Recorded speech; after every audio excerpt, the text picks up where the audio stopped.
They stand side by side, faces carved from the same stone, eyes holding secrets no one should ever know. This photograph was taken 3 days before the town discovered what they had done, before the screaming started, before the children were born, before Salem learned that some bonds are not meant to be unbroken. In 1898, two twins made a choice that would haunt New England for generations. And the worst part? They believed they were creating something beautiful. If you want to know what happens when love becomes obsession and family becomes prison, keep watching. In the shadow-draped town of Salem, 1898, a case unfolded so disturbing it was buried beneath a century of secrets. The story of the twins who married each other and created their own dynasty. This is not a tale of witch trials or Puritan persecution. This is something far more personal, far more twisted.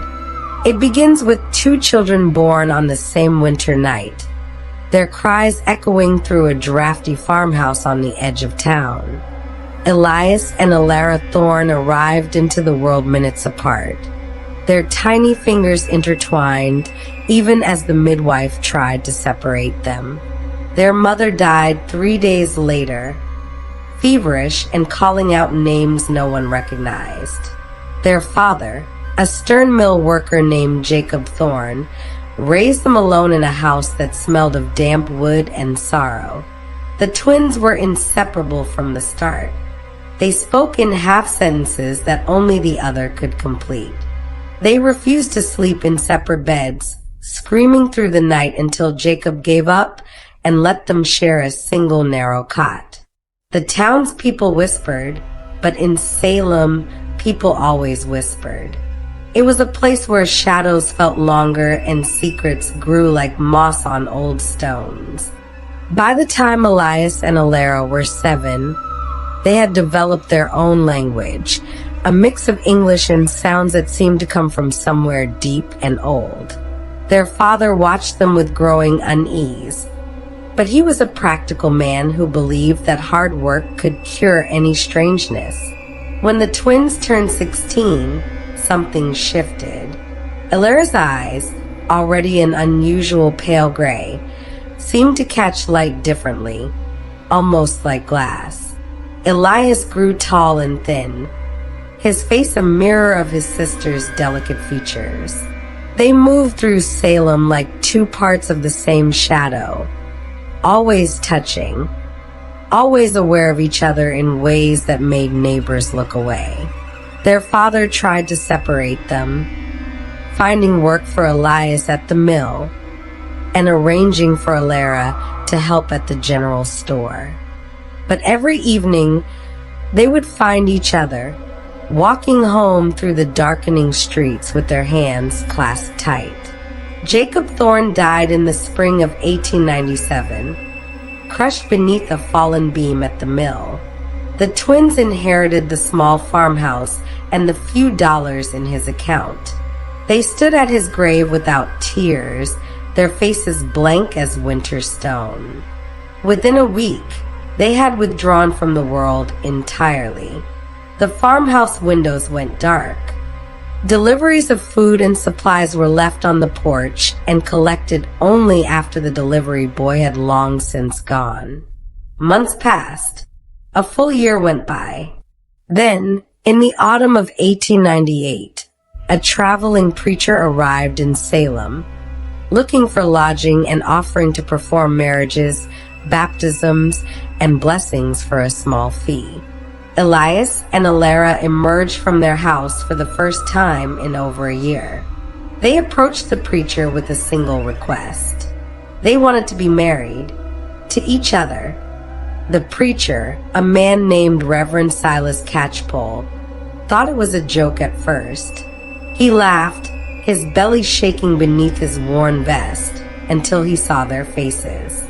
Elias and Elara stood before him with absolute seriousness, their pale eyes unblinking. They explained calmly that they wished to be wed, that they had the money to pay him, and that they required no witnesses. Catchpole's smile died on his lips. He refused, of course. He called them wicked and unnatural, quoting scripture about the sins of the flesh and the laws of God. The twins listened in silence, then offered him double his usual fee. When he refused again, they tripled it.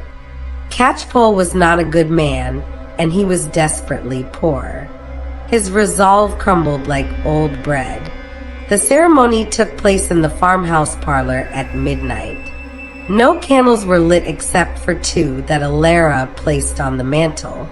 The room smelled of dust and something sweet and rotting, like fruit left too long in the sun.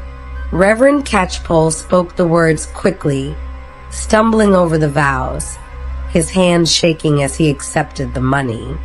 Elias and Elara repeated after him in perfect unison, their voices blending into a single sound. When Catchpole pronounced them husband and wife, he fled the house without looking back. He left Salem the next morning and never spoke of what he had done, though he would wake screaming from nightmares for the rest of his short life. The twins' marriage was not immediately discovered.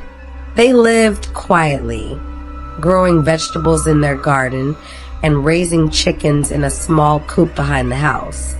But isolation has a way of breeding strangeness, and the farmhouse on the edge of Salem began to change. Neighbors noticed that no smoke ever rose from the chimney, even in the depths of winter. They noticed that the chickens fell silent whenever anyone passed by, and that the garden grew things that shouldn't have flourished in New England soil. Strange, twisted plants with purple flowers that gave off a sickly sweet smell. Then, in the summer of 1899, Elara was seen in town for the first time in months. She walked slowly, her hand resting on her swollen belly. The sight sent shock through Salem like lightning through water. Women clutched their children closer. Men spat in the dust and turned away. The question on everyone's lips was not whether Elara was with child, but whose child she carried. The answer came soon enough, delivered by a young boy who had climbed a tree near the Thorne property and peered through an upper window. He saw Elias and Elara together, sitting on a bed, their hands clasped, speaking in their strange language. The boy ran home and told his mother what he had seen, adding details that he couldn't possibly have known, but that felt true somehow. That the room was covered in symbols drawn in ash, that the twins' eyes glowed in the darkness, that something moved beneath Elara's skin that didn't look quite human. The town erupted. A meeting was called at the church. The sheriff, a fat man named Horace Dunn, was pressured to investigate. But investigate what exactly? Marriage between siblings was certainly immoral and likely illegal, but the twins had a certificate signed by a preacher, even if that preacher had long since vanished. And what could be done about a pregnancy? The child would be born regardless. Sheriff Dunn visited the Thorne farmhouse on a gray morning in August. He brought 2 deputies with him, both nervous young men who kept their hands near their pistols. The sheriff knocked on the door 3 times before it finally opened. Elias stood in the doorway, thin as a rail, his face gaunt but calm. Behind him, the house was dark and smelled of copper and earth. The sheriff demanded entry, citing concerns for Elara's welfare. Elias stepped aside without a word, gesturing for them to enter. Inside, the farmhouse was a nightmare given form. The furniture had been pushed against the walls. The floor was covered in papers filled with writing in a language none of them recognized. Jars lined the shelves, filled with liquids and objects that the deputies refused to look at too closely. Elara sat in a rocking chair by the cold fireplace, her belly enormous, her skin so pale it seemed almost translucent. She smiled at the visitors but did not speak. Sheriff Dunn asked his questions, his voice growing weaker with each word. Were they truly married? Yes. Were they truly siblings? Yes. Did they understand that what they had done was against God and nature? Elias tilted his head, considering the question, then said something that made the sheriff's blood run cold. We are not against nature. We are completing it. The sheriff and his deputies left without making any arrests. What could they charge the twins with? Being strange? Believing in ideas that made others uncomfortable? The law, as it stood, had no clear remedy. The church sent Father Milligan, an elderly priest with a stern face and a reputation for dealing with difficult situations. He arrived at the farmhouse with holy water and a Bible, prepared to exorcise whatever demons had taken hold of the twins. He left 3 hours later, pale and sweating, refusing to speak of what he had seen or heard. He locked himself in his room at the rectory and did not emerge for 2 days. Elara gave birth in October during the first frost of the season. No midwife was called. No doctor attended. The twins brought the child into the world alone, in the dark farmhouse, with only each other for help. The baby's cries could be heard by the nearest neighbors, high and thin like the screaming of a rabbit caught in a trap. When the cries finally stopped, a silence fell over the area that felt heavy and wrong. For 3 days, no one saw or heard anything from the Thorne farmhouse. Then Elias emerged, carrying a bundle wrapped in gray cloth. He walked to the general store and purchased milk, bread, and lamp oil. The shopkeeper, a woman named Mrs. Hewitt, tried to peek at the bundle, but Elias held it close to his chest. She asked if the baby was healthy. Elias smiled for the first time anyone could remember and said, "Perfect. She is absolutely perfect." The child was named Iris. Over the following months, rumors about her spread like disease through Salem. Some said she had been born with teeth. Others claimed her eyes were solid black, with no whites at all. A few whispered that she never cried after that first night, that she was silent as a stone and twice as cold. The truth, as always, was more complicated and more terrible than simple gossip. Iris Thorne was born healthy in body, but marked in ways that only became apparent as she grew. By her first birthday, she had not learned to walk or speak, but she watched everything with an intelligence that seemed far older than her months. Her parents doted on her with an intensity that bordered on worship, speaking to her in their private language and keeping her hidden from the world. By 1901, the Thorne farmhouse had become a place of legend and fear in Salem. Children dared each other to run up and touch the gate before sprinting away in terror. Adults crossed the street to avoid passing too close. Stories multiplied. Elias had been seen digging in the garden at midnight, burying something that moved. Elara had been spotted standing in an upper window for hours without blinking, her face pressed against the glass. Strange sounds came from the house at odd hours, sometimes like singing, sometimes like the grinding of metal on stone. Then Elara became pregnant again. This time, there was no attempt to hide it. She appeared in town regularly, her belly growing, her face serene. She bought fabric and thread, food and medicine, always paying in cash that no one could determine the source of. Elias accompanied her on these trips, his hand constantly touching her shoulder or arm, as if afraid she might disappear if he looked away. They spoke to no one unless necessary, and when they did speak, their words were always strange, always just slightly wrong.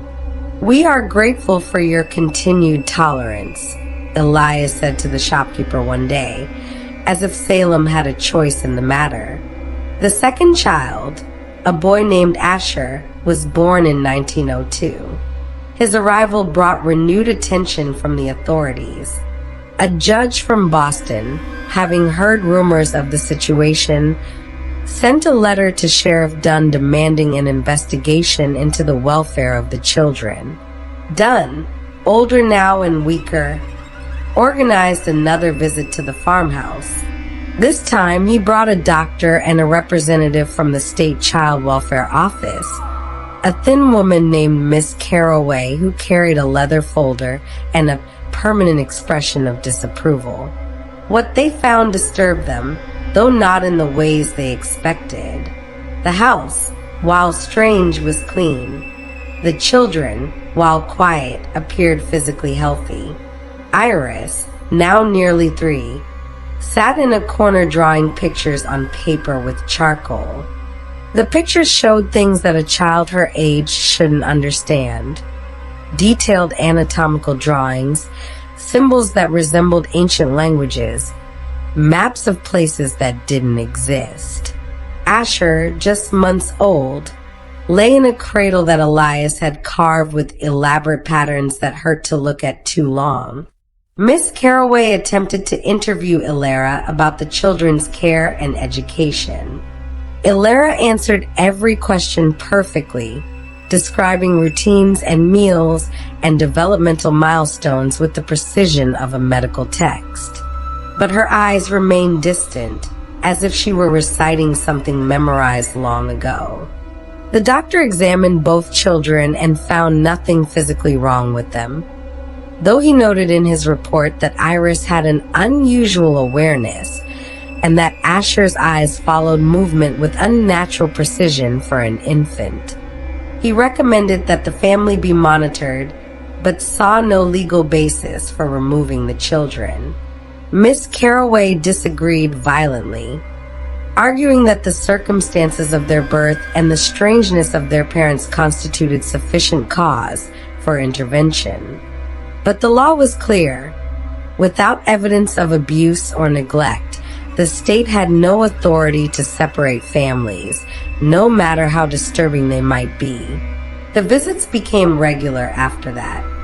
Every few months, Sheriff Dunn or a deputy would arrive at the farmhouse, knock on the door, ask the required questions, and leave feeling unsettled and confused. The twins were always polite, always cooperative. The children were always present, always silent, always watching with eyes that seemed far too old.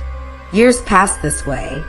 Iris grew into a strange, angular girl who spoke rarely but moved through the farmhouse like she understood secrets written in its walls. Asher became a quiet boy who spent hours staring at nothing, his lips moving soundlessly. In 1905, Elara gave birth to a third child, a girl named Thea. In 1907, a fourth, a boy named Ezra. By 1908, the Thorne Dynasty, as people had begun to call it with a mixture of mockery and fear, consisted of 6 people living in almost complete isolation from Salem. The 4 children ranged in age from 10 years to 1, and not one of them attended school or church or any social function. They existed in their own world, bound by rules and beliefs that made sense only to them. The town had largely given up trying to intervene, settling instead into an uneasy acceptance. The Thornes were strange, yes, but they caused no direct harm.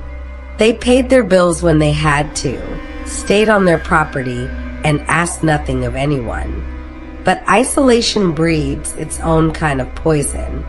Cut off from outside influence, the family turned further inward, developing traditions and practices that would have horrified anyone who witnessed them. Elias began to teach the children from books that had been in the Thorne family for generations, texts filled with ideas about bloodlines and purity and the importance of keeping knowledge within the family.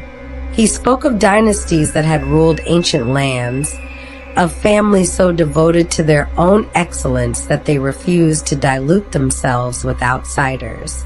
Elara reinforced these lessons, telling the children that they were special, that they carried something precious in their blood that must never be shared or lost. The children absorbed these teachings like plants absorbing poison. Iris, the eldest, became her father's favorite. She learned to read the old books, her finger tracing words in languages that shouldn't exist. She began to exhibit behaviors that alarmed even her parents. She would stand in the garden for hours, perfectly still, until birds landed on her shoulders. She predicted small events before they happened, telling her mother that the milk would spoil or that rain would come, and she was always right. Asher, quieter and more thoughtful, showed a talent for building things.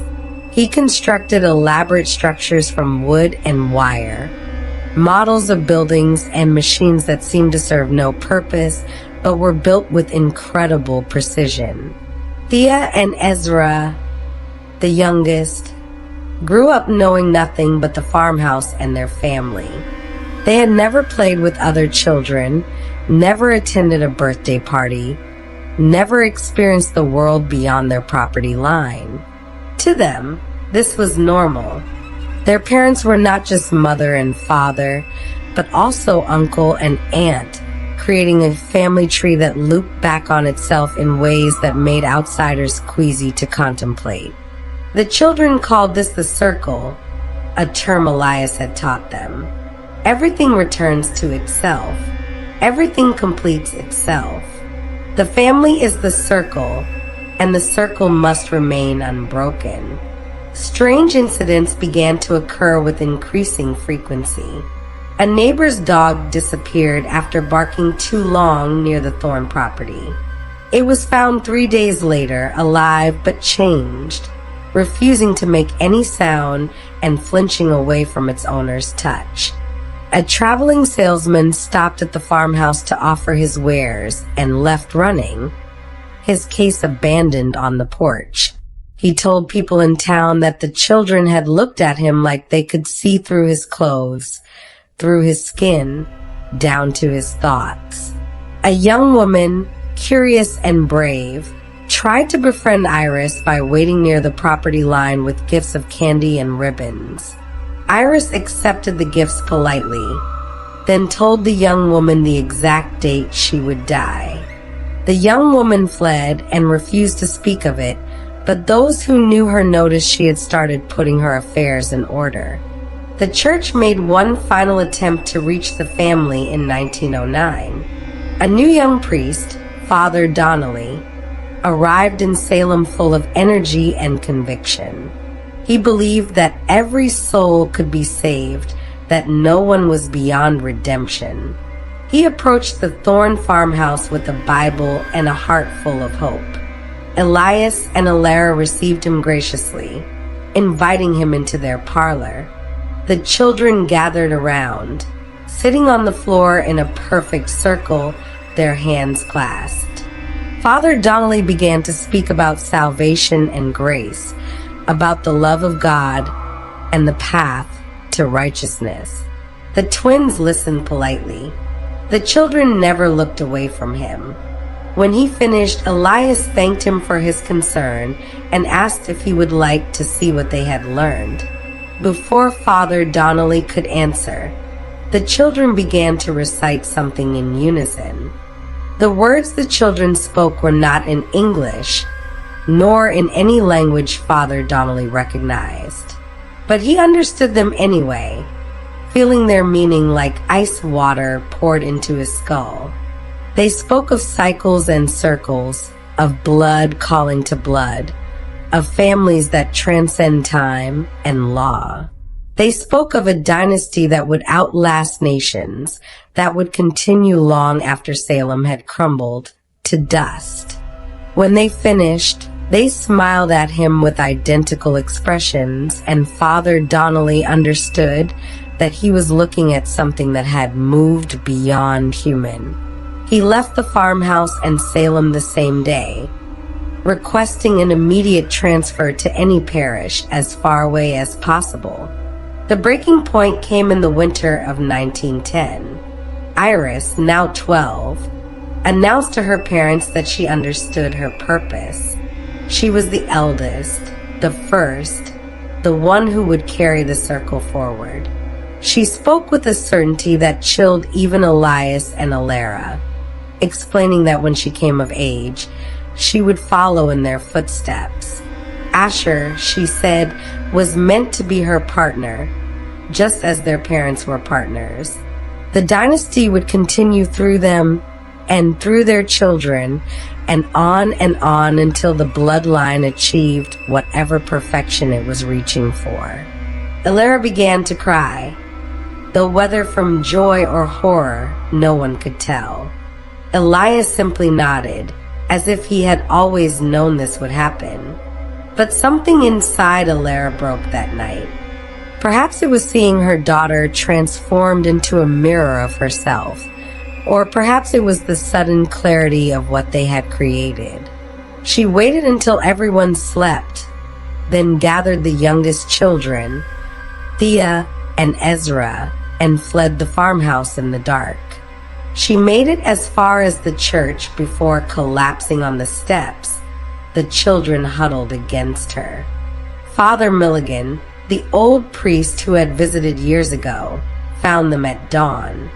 Elara was feverish and raving, begging him to save her babies, to take them somewhere the circle couldn't reach them. She died 2 days later from pneumonia. Her last words a warning in that strange language she and Elias had shared. The town finally acted. Sheriff Dunn, now barely able to walk, led a group of men to the Thorne farmhouse to retrieve the remaining children and arrest Elias. They found the house empty except for Elias, sitting in the parlor with a rope around his neck, dead by his own hand. Iris and Asher were gone, vanished without a trace. Their belongings were gone. The strange books were gone. The house was empty except for one thing: a message written on the parlor wall in charcoal. The circle continues. The dynasty endures. Iris and Asher Thorne were never found despite extensive searches. Thea and Ezra were taken in by a family in Boston, given new names, and raised with no knowledge of their origins. They grew up normal, or as normal as anyone can be who carries that blood. The farmhouse was eventually burned down by order of the town council, the land salted and left to return to wilderness.